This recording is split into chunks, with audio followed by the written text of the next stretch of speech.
Hello. Today we'll have a two-part ed puzzle. This part is the Biomass of Trees part one. Then you'll have an activity, and then you'll do the Biomass of Trees part two. So I just want to remind you that the deadline to submit late work for the 15-week grading period is going to be Tuesday, November 5th at 2:30 p.m. And then because of that, any test corrections submitted before Tuesday, November 5th at 2:30 p.m. will be counted on the 15-week grades. Remember, the updated date for test corrections isn't until November 10th. However, if you can get your test corrections in by Tuesday, November 5th at 2:30, I will count those test corrections on the 15-week grade. In this section of today's lecture, we have 3 slides of notes, so please have your notebooks out. You will be able to use these notes on our next assessment.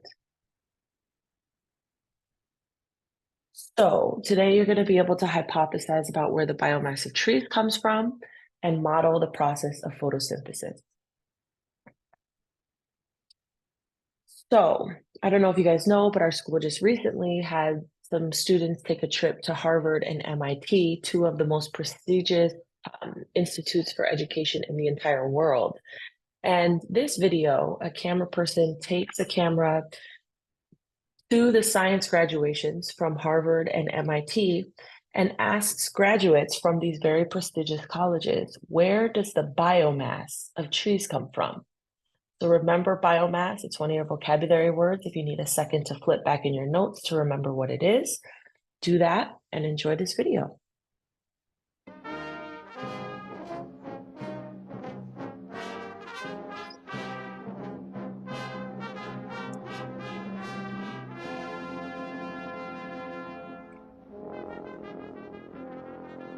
Cambridge, Massachusetts.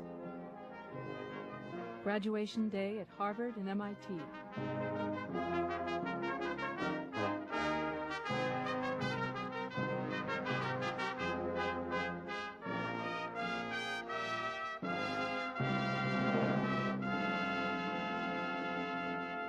Here's a seed. Okay. Okay? Now hold on to that for a second. Okay. Imagine that I planted that in the ground. Okay. And a tree grew. All right? And here is a piece of that tree. Sure. Okay? Now where did all that stuff come from? So where do plants come from? You look at these beautiful big redwood trees, these great spreading valley oaks, and you know they start from this little tiny seed. It's miraculous. Where does all that weight come from? The mass came from a lot of things, I'd guess. I'd guess from water that it sucked up from the ground. I would guess from minerals that it sucked up from the ground. Water, light, soil. Well, I suppose in terms of raw mass, most of it's probably derived from actual matter in the soil itself. And some of it comes from water, obviously, but a large amount of it comes from the nutrients that the roots absorb from the soil.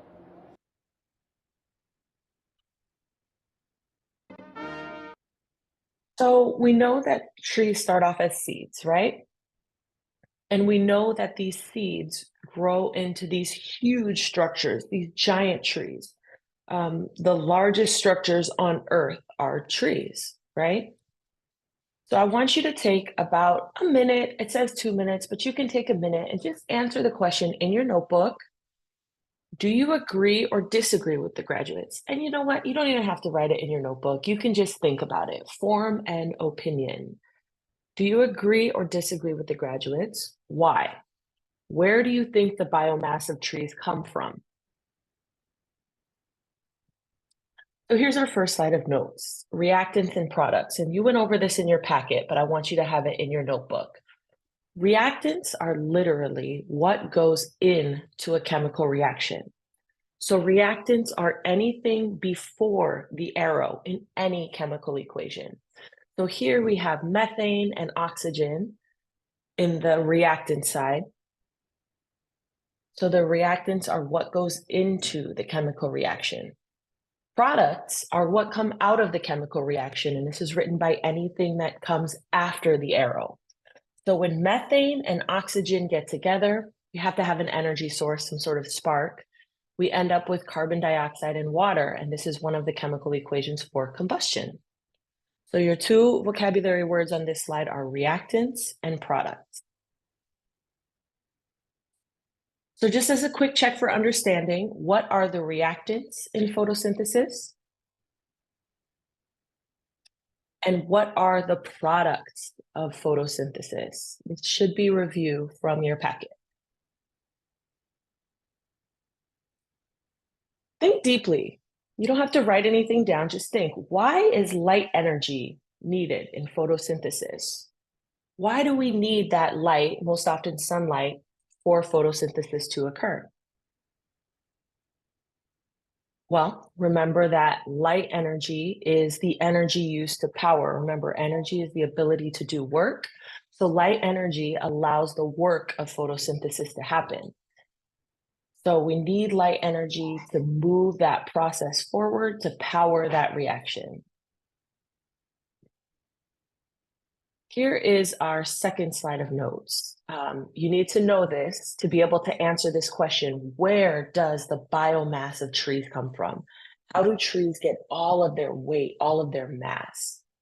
So the law of conservation of matter states that during a chemical reaction, the amount of matter in the products remains equal to the amount of matter in the reactants. So you definitely want to write down what's in this box right here. You can also write down this little phrase that I'm sure you've heard: matter can neither be created nor destroyed. It can only change form. That's a central piece to this unit. Matter can neither be created nor destroyed. It can only change form. And then to go along with the law of conservation of matter, we have the law of conservation of energy. Remember, I told you this unit was about matter versus energy. How are they the same? How are they different? What are they used for? So the law of conservation of energy states that energy can neither be created nor destroyed. It can only be converted from one type of energy to another. So remember, energy, just like matter, can never be created or destroyed. It could just move from one form of energy to another. So for example, in our food chains, energy enters the food chain as sunlight. Plants turn that energy into stored chemical energy in the form of glucose. We get the energy by eating the glucose that the plants make. Other organisms get energy from eating other organisms. And then eventually that energy is all lost as heat to the environment. And once it becomes heat energy, the energy isn't destroyed, it just changes form into a form that ecosystems can no longer use. So this is, excuse me, a written version of what I just said. So you guys can read that. And there's a picture right there for it that just kind of shows the food chain in a different way: solar energy, chemical energy and producers, chemical energy and consumers. And then there is some chemical energy and decomposers. Most of that chemical energy is turned into heat energy and given off into space. And so if you want to write down this paragraph in your notebook, you are more than welcome. It's not required, but it might help. In ecosystems, light energy is converted into stored chemical energy through photosynthesis. 10% of that chemical energy is then transferred to the next trophic level, and the other 90% is converted to heat energy, which is lost to space.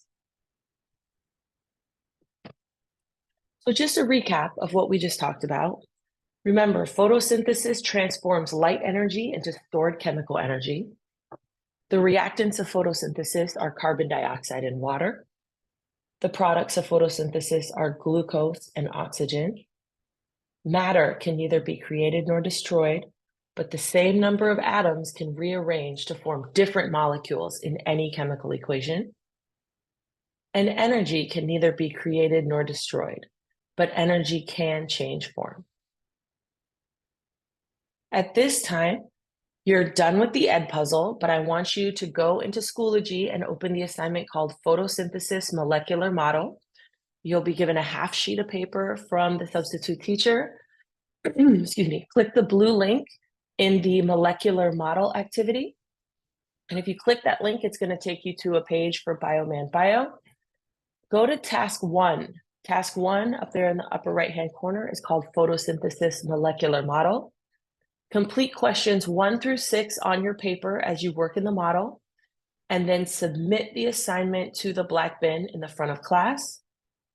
Continue with the Ed Puzzle, Biomass of Trees, Part 1. So after you do the task, photosynthesis molecular model, you'll move on to Biomass of Trees, Part 2. Thanks, guys.